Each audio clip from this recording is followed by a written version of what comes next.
Mga kalam, good morning! Nandito tayo ay mag-arrange sa ating mga halaman dahil ito ay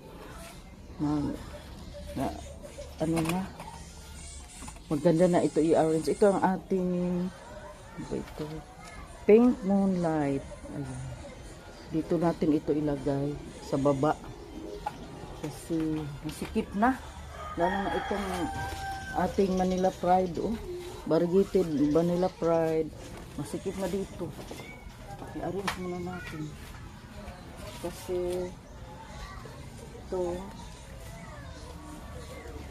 ano muna natin ang ating mga halaman. Palagi ko lang ito hinuhugasan ng dishwashing liquid soap para manatili silang malusog at saka